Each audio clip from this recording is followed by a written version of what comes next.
Hi, I'm Ashley. Today I'm working on a simple landscape that uses wet on wet technique to create a beautiful reflection of an Irish home with some majestic mountains behind it.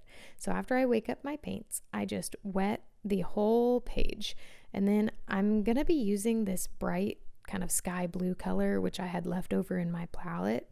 Do you clean your palette between each use, or do you use up the leftovers like I do? Let me know in the comments. So while I drop in this paint, I do it both on the top of the page and on kind of the bottom corners where I want that sky color to be reflected in the lake that's in front of this home. So after I drop it in, I just take some paper towel that I kind of balled up and put around my finger and dab out some of the blue to create a nice soft cloud texture. Using the paper towel gets you kind of a hard edge and a soft edge, so it makes it look pretty natural.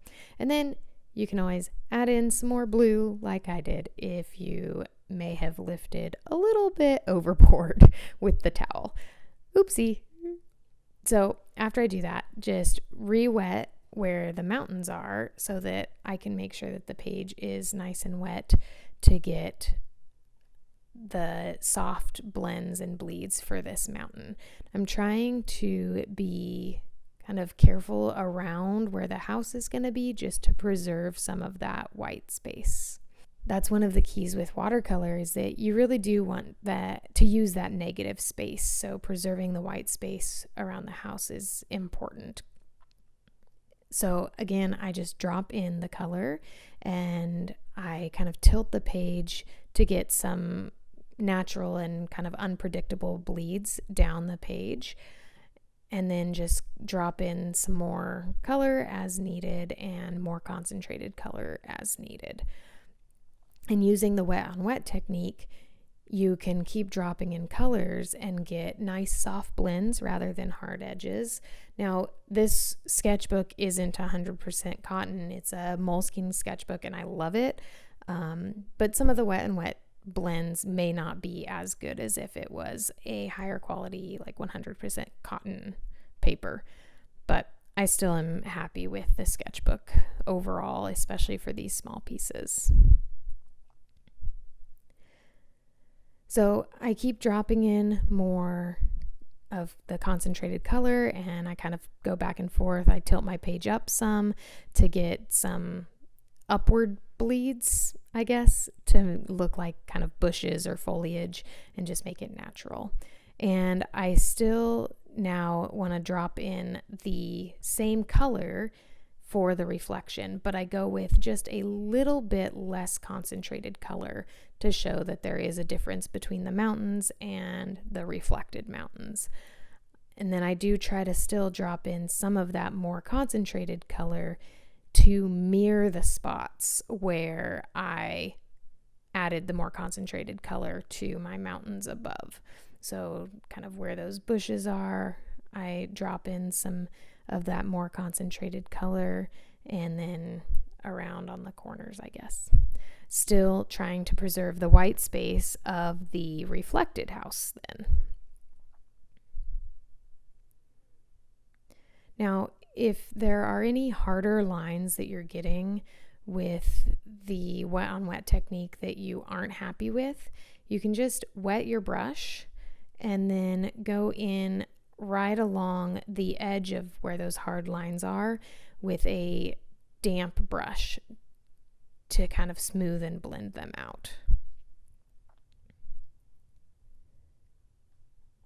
Now I'm just mixing up some more greens, and this time you can see it's much darker green, and that's just to add more contrast.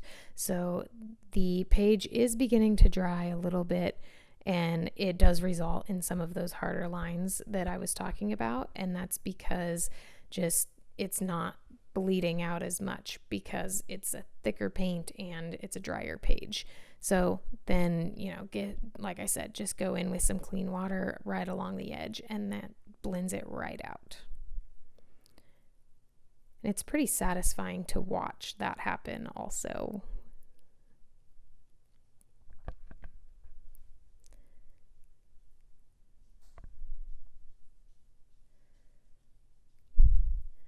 So again, just kind of playing with tilting and getting some of those blends and bleeds and going in with just a variety of different colors. And I'm just adding layers in of this green. This is Irish landscape, and in Ireland there are really just tons of green. Like, it's the Emerald Isle for a reason. Lots and lots of shades of green, every shade of green, and it's very rich and textured. So just adding in more variety in the colors helps to add that. And I just can also add in some more brown colors to get a little bit more of that earthy neutral green. It's still green, but it has a brown undertone to it. So if you are enjoying this time lapse and the discussion of some of these techniques, please like the video. It would really help out my channel, and I just really would appreciate it. So if you ever feel like there's a point where you maybe add too much color to your page, you can use kind of a damp, not wet, but a damp brush to lift some of that color out. I do that a few times during this painting where I just kind of added a little bit too much. So you just kind of clean your brush out and dry it a little bit on the paper towel and then lift it back out. So for this background mountain here, I kind of put in some of this color, and then it was too dark. So I did a damp brush. I'm tapping it on the paper towel in between just to lift some of that pigment back out. And as long as the paint is still wet on the paper, you can do that and it's not a problem.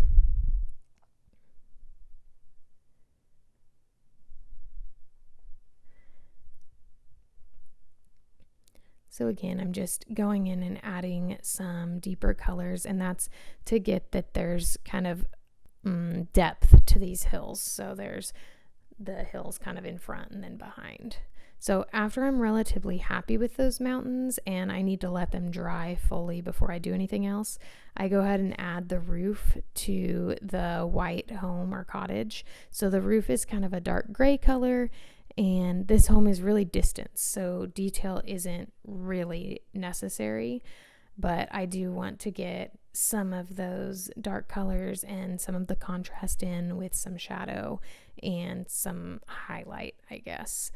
The point of this painting isn't really to capture the detail of the house, it's to capture the whole scene and like the vastness of the hills behind this home.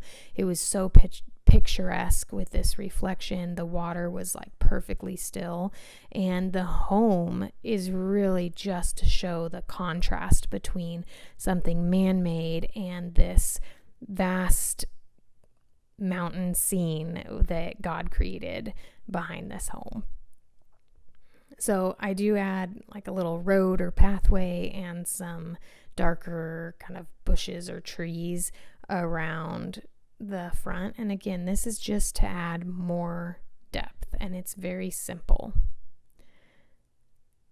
So as I do this, I'm also thinking about kind of the shoreline here, which you can't see where the separation is between the shore and the water. So I just go in with kind of a straight line, basically, that's a little bit darker to show where the separation is between the house, the land, and the water.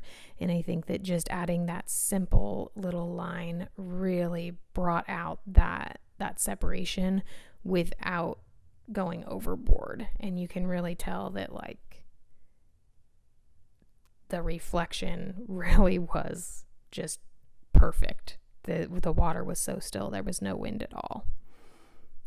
So after I do that, I just go into that house and add just a couple little details. Again, just adding some slight shadows to indicate that it is a three-dimensional shape and not just a flat wall against this background. And shadow is really important to create dimension. Perspective is a little bit important, but shadow, I've found just by watching a lot of different videos that shadow is actually really, much more important in my opinion, just based on what I've watched people paint and draw. So I also add just some windows, and all of that stuff ended up kind of bleeding in together because I didn't wait for it to dry. My bad. I don't know about you, but sometimes I'm not super patient and I start painting before it's dry. And that doesn't work because it just bleeds out if you're trying to do detail. So after I do that, I do go around and add just some different greens, just to add kind of bushes or greenery around this house. Depth, just looking to add more depth. And each time I add something to the top part, I go right in and add the reflection part, just so that I don't have to worry about remixing those colors and getting them similar.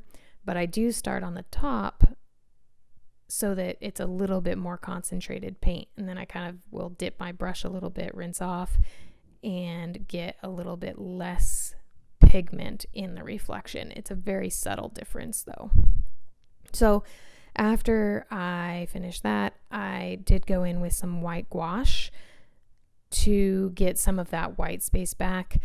I just felt like it was not a high enough contrast. It kind of, when I did the roof and the shadows, it just made it all kind of gray, because again, I didn't wait long enough because I'm impatient and I should have waited longer. But I guess that's what white gouache is for, right? Some people say that's cheating, but I think it's just another tool, so I'm going to use it. Might be cheating, but that's okay. So just add in that higher contrast between the house and the background. And then kind of the same with the roof. I just felt like it was blending in too much, so I added a little bit more darkness there, add a little bit more darkness to the windows also in a little bit, and those windows kind of bled out too much too, so I didn't feel like they were as distinct. So just added that in. Again though, I'm not trying to make this house look hyper realistic or anything. I'm just kind of throwing in some color there. Then I do add a little bit more darkness to kind of this road, or maybe it's a stone wall that goes kind of around the house toward the water edge. I don't really know. It doesn't really matter what it is. Again, it's just an extra little detail to add contrast to the scene, basically. And there was something there in the picture, so I added it. So at that point, basically, after I add some of the details to the windows, I decided it was really pretty complete. I could have definitely went back into the mountains, added more detail if I chose to, but I chose to just keep it loose and focus on the simplicity of the landscape, the smooth, still water below. And I was really pleased with this result for a sketchbook page. This isn't necessarily supposed to be masterpieces, right?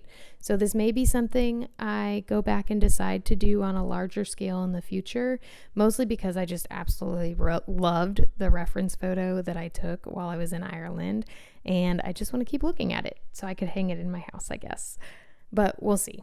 If you do want to see a larger scale painting of an Irish castle that I did in watercolor, check it out on the link that's popping up. Thank you for watching. Bye.